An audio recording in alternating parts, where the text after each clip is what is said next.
Well, naturally they are. And do you know them by sight? All of them to a man, the redhead replied. Tell me, Margarita began to say, and her voice became hollow, is the critic Lachinsky among them?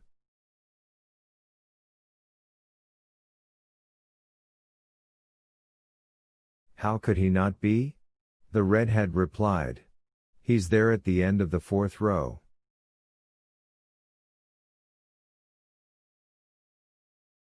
The blonde one? Margarita asked, narrowing her eyes. Ash-colored sea, he's raising his eyes to heaven. Looking like a parson? That's him. Margarita asked nothing more, peering at Lachinsky. And I can see, the redhead said, smiling, that you hate this Lachinsky.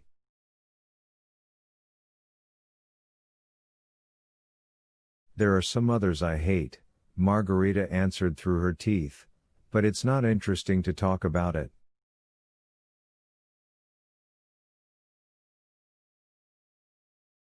The procession moved on just then, with mostly empty automobiles following the people on foot.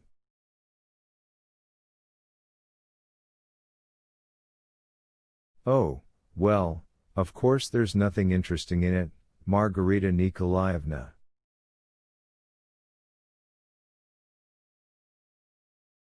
Margarita was surprised. Do you know me? In place of an answer, the redhead took off his bowler hat and held it out. A perfect bandit's mug, thought Margarita, studying her street interlocutor.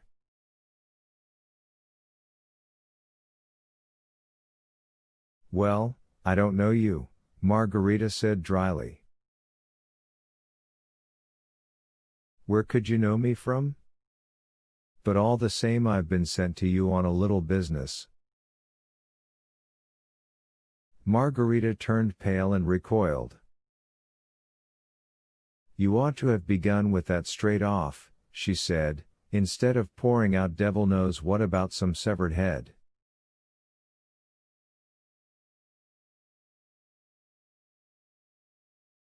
You want to arrest me? Nothing of the kind. The redhead exclaimed.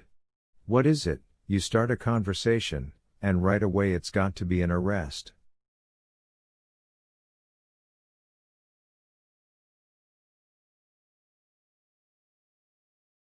I simply have business with you. I don't understand, what business? The redhead looked around and said mysteriously. I've been sent to invite you for a visit this evening. What are you raving about, what visit? To a very distinguished foreigner, the redhead said significantly, narrowing one eye.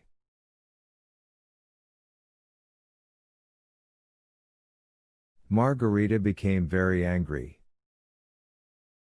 A new breed has appeared, a street pander, she said, getting up to leave.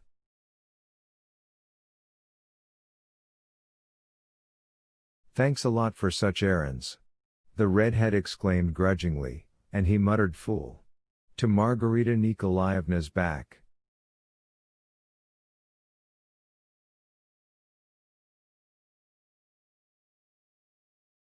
Scoundrel, she replied, turning, and straightway heard the redhead's voice behind her.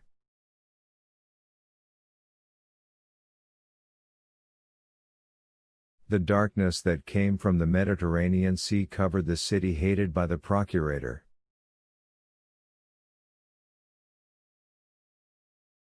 The hanging bridges connecting the temple with the dread Antonia Tower disappeared. Yerushalayim, the great city, vanished as if it had never existed in the world. So you, too, can just vanish away along with your burnt notebook and dried up rose.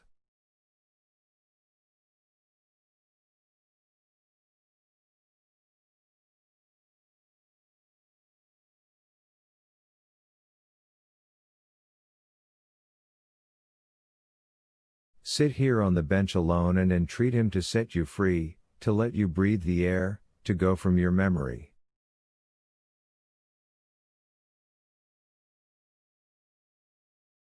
Her face white, Margarita came back to the bench. The redhead was looking at her, narrowing his eyes. I don't understand any of this, Margarita began quietly. It's possible to find out about the pages, get in, snoop around, you bribed Natasha, right?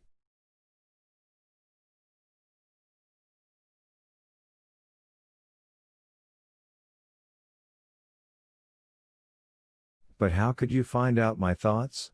She scowled painfully and added, tell me, who are you?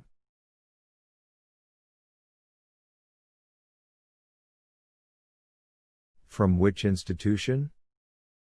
What a bore, the redhead muttered and then said aloud, I beg your pardon, didn't I tell you that I'm not from any institution?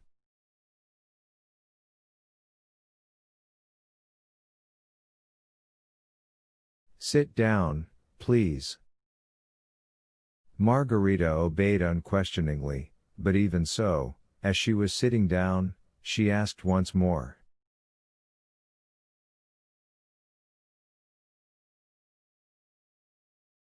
Who are you?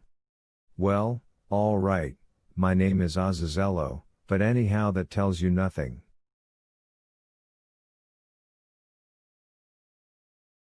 And you won't tell me how you found out about the pages and about my thoughts? No, I won't, Azazello replied dryly. But do you know anything about him? Margarita whispered imploringly. Well, suppose I do.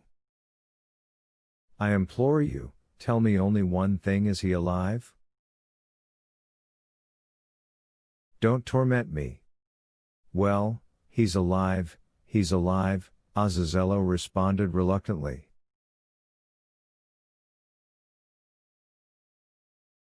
Oh, God. Please, no excitements and exclamations, Azazello said, frowning.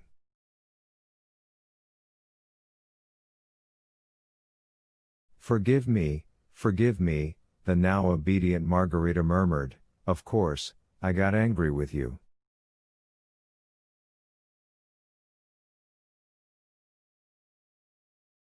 But, you must agree, when a woman is invited in the street to pay a visit somewhere, I have no prejudices, I assure you, Margarita smiled joylessly, but I never see any foreigners, I have no wish to associate with them and, besides, my drama is that I'm living with someone I don't love, but I consider it an unworthy thing to spoil his life.